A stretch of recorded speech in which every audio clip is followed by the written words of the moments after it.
Hey everyone, Ratty Reacts here, and today I'm going to be doing something a little bit different. I'm going to be reacting slash reviewing a entire album. And today's album I'm going to be doing is Owl City, Coco Moon. So this album I believe just came out the other day. I've heard a couple of the singles for this one, I believe.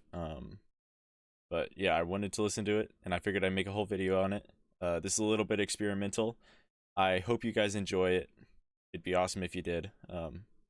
And I'm probably going to be doing a Hozier album next. I'm not sure yet, but I figured since this one just came out and I was going to listen to it anyways, I'd make a video on it.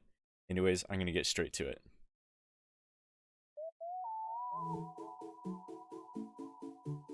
So this one I have heard before, and this one I did like, but it's been a little bit. Hey, I'm looking for Casey Connor.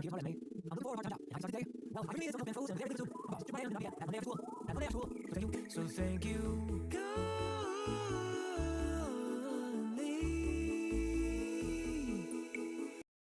I really like the way that he sings kindly there. It's something so magic about it.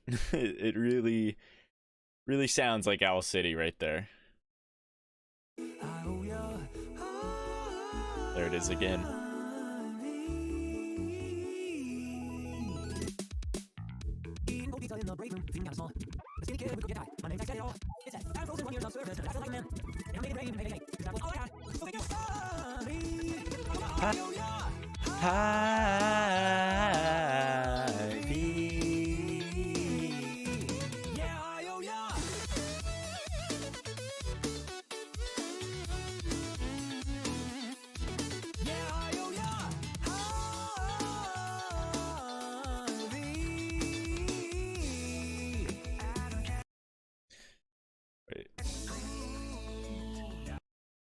So I think the theme of this album, it's gonna sound a little cheesy throughout, which is fine. I'm good with cheesy. It's so like all that matters is that it sounds good to me, and so far I think the lyrics sound really good. It's obviously pretty relatable for anybody that's had to work at either like a grocery store or any minimum wage fast food type job, anything like that. I think anybody can at least get something out of it in relation to it at least. I think it's so far I have liked this song. Again, I've listened to this one before. I did like it and I still like it now.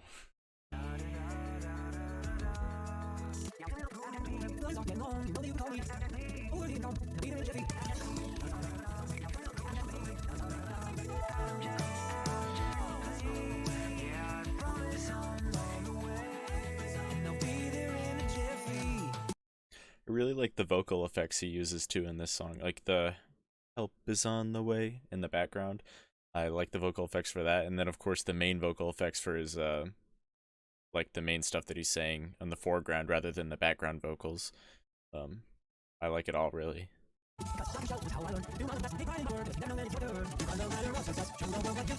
Yeah, you were made for this.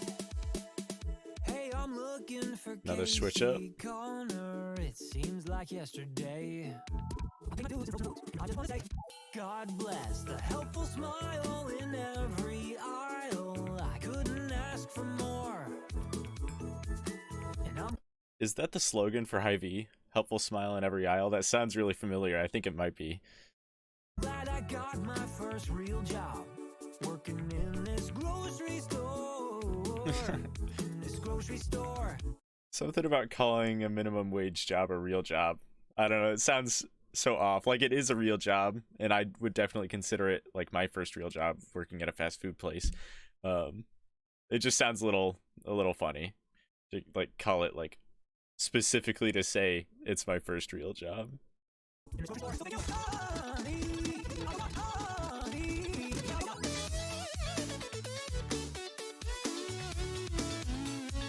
Ooh, I love the synths in this part. Synth solo kind of goes hard. Another switch up again.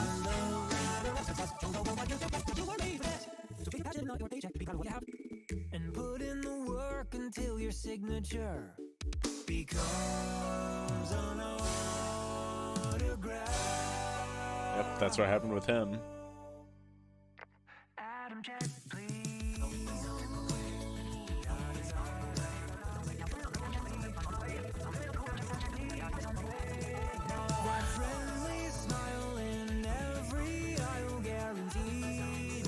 That has to be the slogan.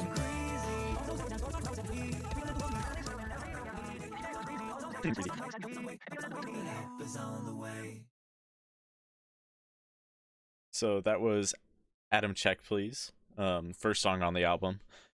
Overall, again, I like that song. I've heard it before. It's been a while though, so I didn't quite remember all the switch ups it had, but I really like when it switches up the beat. It does it like what, 3 or 4 times.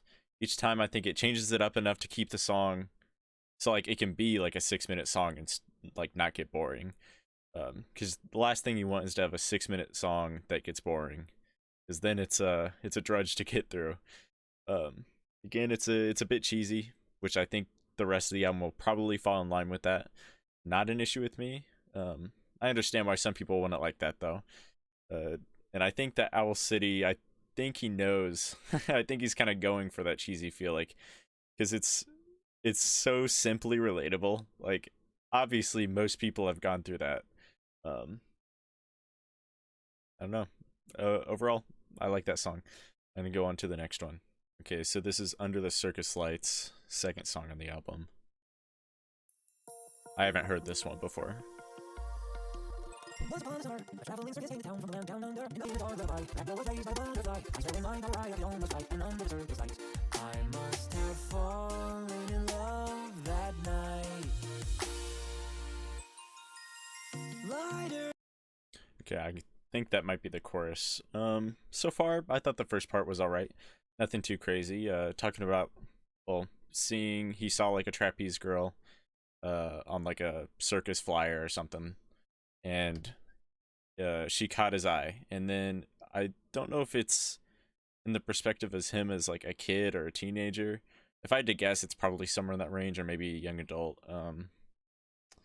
But so far, I mean, it's just trying to be relatable with. I have a feeling a lot of people have gone to a circus at some point. Again, I think that's going to be another theme of the album, is trying to be as relatable as possible. I don't think the chorus was anything too special. Not too catchy if it was the chorus, though. I mean, his songs have been switching up so much, it's kind of hard to tell.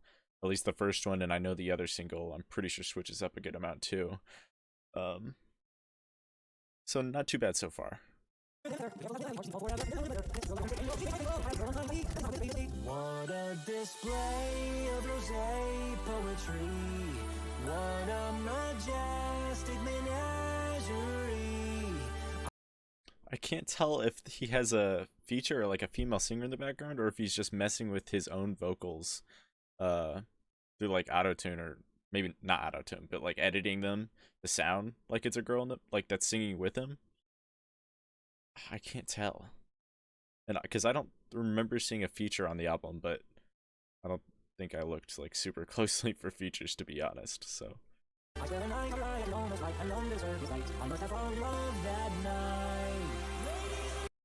now that has to be just him and an edited version of his own voice in the background backing him up.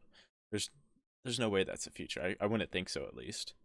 Especially because it seems like a very trivial feature to have, to sing such light background vocals where you can barely hear them, unless there was like a verse or something later on that included a backup singer. But again, I really think that is him.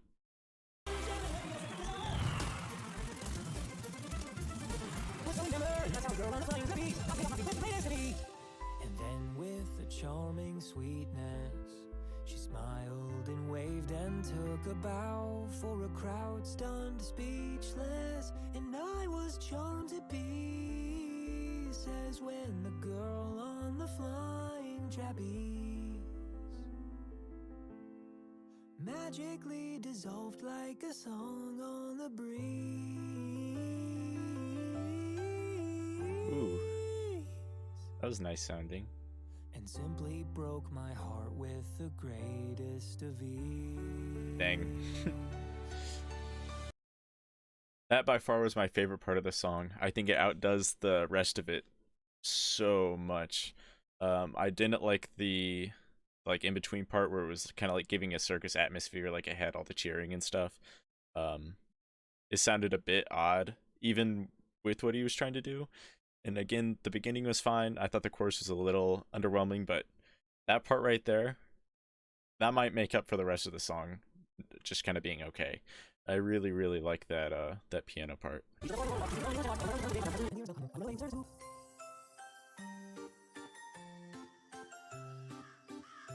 I kind of like this part too.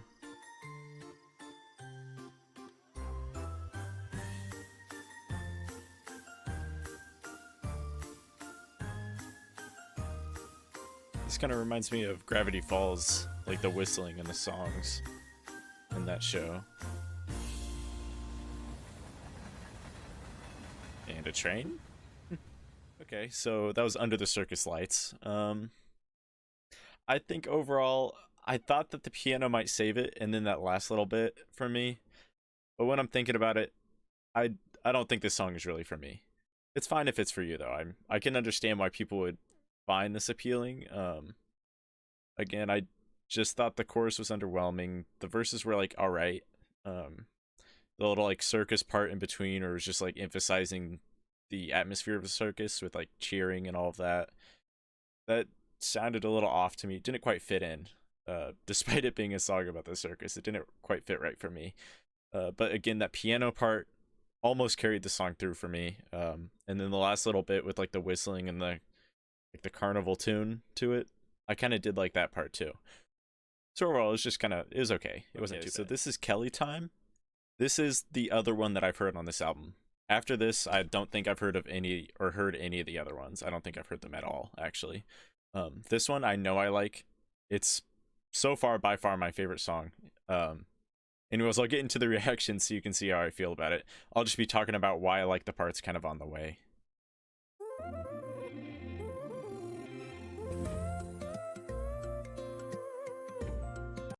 That's a pretty scene. I haven't seen the lyric video, so I like the beach scene. Also, in the song, I do really like the that's in the background so far. I really like that part, which is a key factor to the song. It's one of the major parts or major reasons why I really like this song.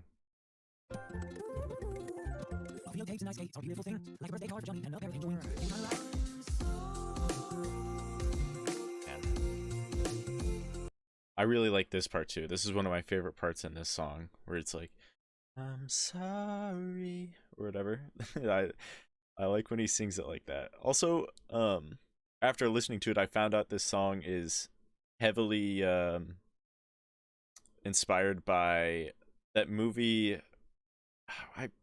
Is it Castaway? The one with like Wilson the volleyball. I haven't actually watched that movie, which before anybody says anything, I know I need to. It's a major movie that I feel like I should have watched by now, and I think I probably would like it. But I guess there's a lot of references to that movie in this song. I think it might just be in the perspective of Tom Hanks in that movie. All right, I'll get back to it. And as we became companions, all those months turned into years. When he says companions right there, for some reason, how he sings that really also hits right with me. I really like the way that it sounds. Here, I'll go back to it so you can hear what I'm talking about. And as we became companions, all those months turned into years. Something about it.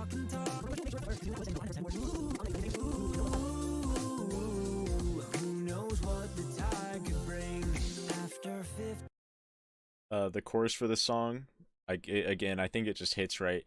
It sounds so, it's nice and simple.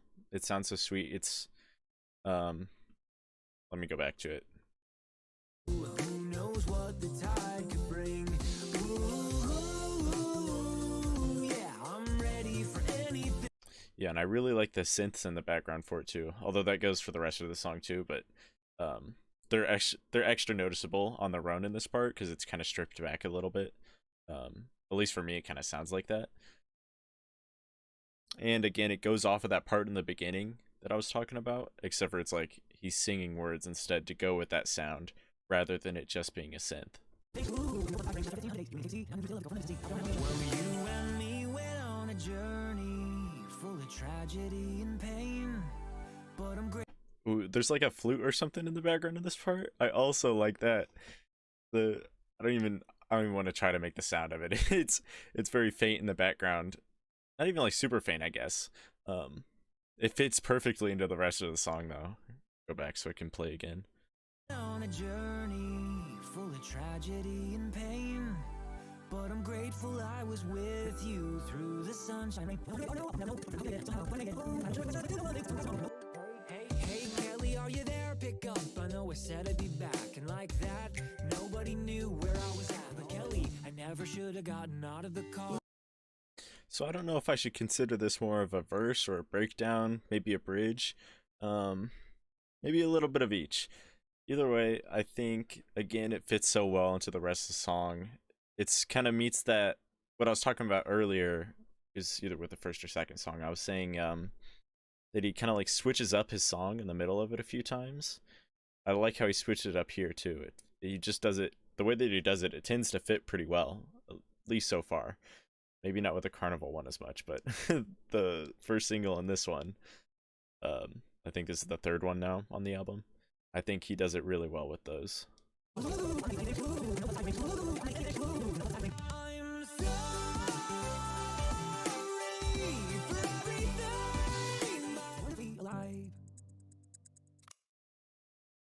Again, Kelly Time, I think, is so far it's my favorite song on the album, actually, for sure, out of the first ones that I've listened to. It's pretty simplistic. It's not like too complicated or anything.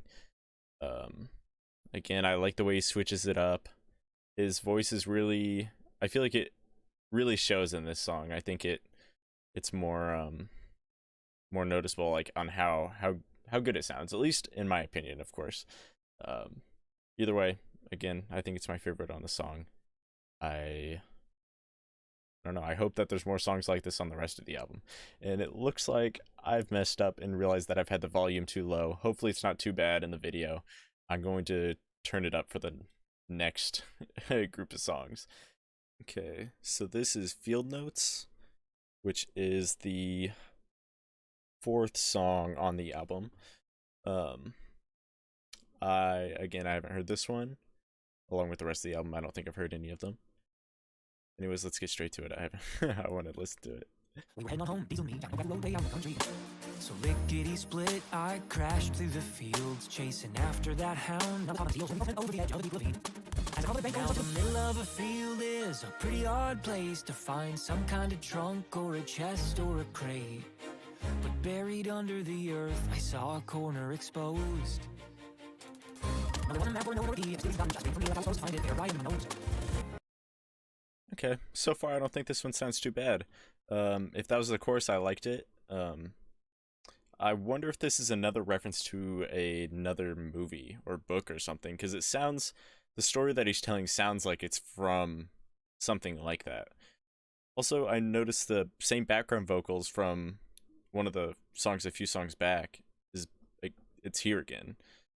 Again, I think that's just him messing or editing his voice to sound like it's a female's voice or something as a background vocal, but can't be certain. I mean, it's blended in so well into the background, it's really hard to tell.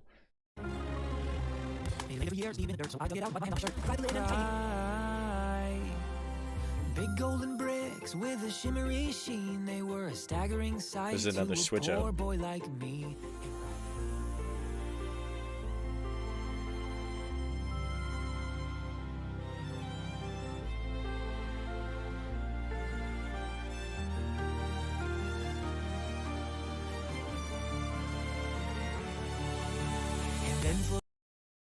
That part sounds like it's from a Disney movie or something. It's so magical feeling with all like the violins and like it's almost like there's fairies or something in the air.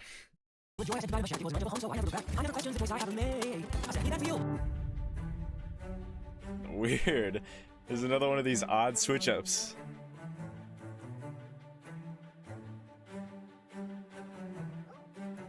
Is that a dog?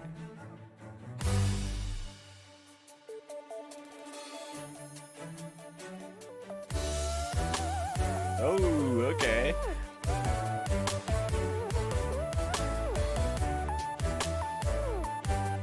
Another synth solo.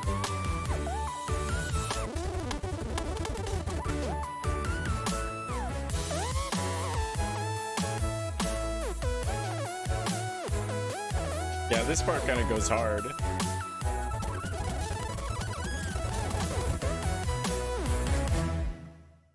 Wow. Okay. So, field notes. I think it's better than, what was it, song 2, I think. It's not my favorite. Again, I think Kelly Time still holds that place. To me, it was really repetitive throughout the song up until the end, where I think the end leaves you with a good taste in your mouth. I think that part is significantly better to me than the rest of the song. I wish I kind of was the song was just kind of cut in half, because then I think I'd like the song a lot more, because it just feels really repetitive for the first few minutes, but then by the time it gets to that, I'm reinvigorated with the song again. If that was either just, if the song was just like half the size, I think I would have liked it a lot more. I can't tell if this song is some sort of reference to another movie or something, or book. Let me know if you do know, because that'd be interesting to hear that it is another reference to one of those things. Okay, so this is Sons of Thunder. We are the new Sons of Thunder. We are uncrushable diamonds of...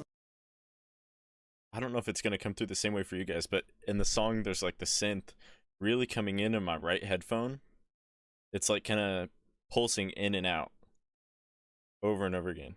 And it sounds really nice. It's very aesthetic. It really matches the theme of this album so far for me. Light. We are the daughters of wonder, and when we leave the earth with a shower of sparks, we'll meet in the sky and we'll walk among the stars. Great leaps of faith, and then just like that, ooh, guitar. on the wave, we belong on the ocean and beyond.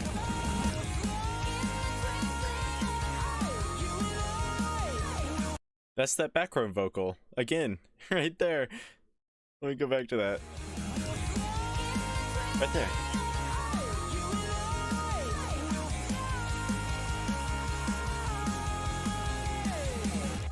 We are the heirs of adventure.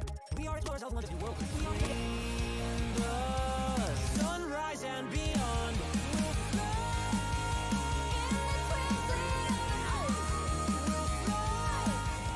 Sons of thunder, feel the wonder. You were made to run and not be late. So take heart while you want. We will lead you home.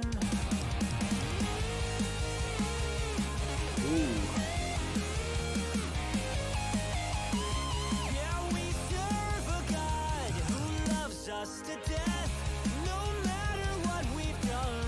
So don't lose hope, He will get all.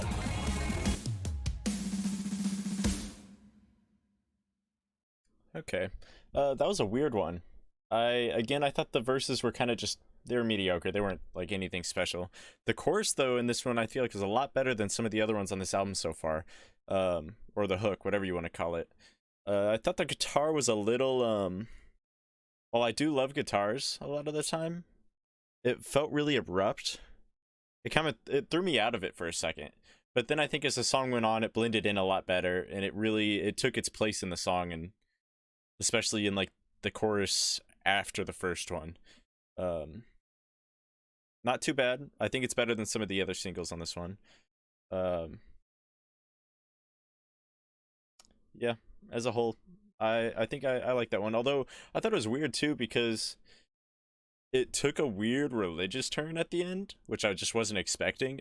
So I don't know if this is supposed to be, if like this whole album is gonna be like a religious album, or if it's just like this song. It's kind of hard to say. It's something that I'm just gonna have to find out as I'm listening to it. All right, let's get. Hey guys, thanks for watching. This is just the first half of the video. The video ended up being longer than what I was expecting when I was editing it. So I'm gonna actually be posting a part 2, but I wanted to separate them because again, it's a little bit longer than what I was wanting. So thank you so much for watching. If you liked what you saw, leave a like down below and subscribe, and stay tuned for the next part. All right, I'll see you later. Bye-bye.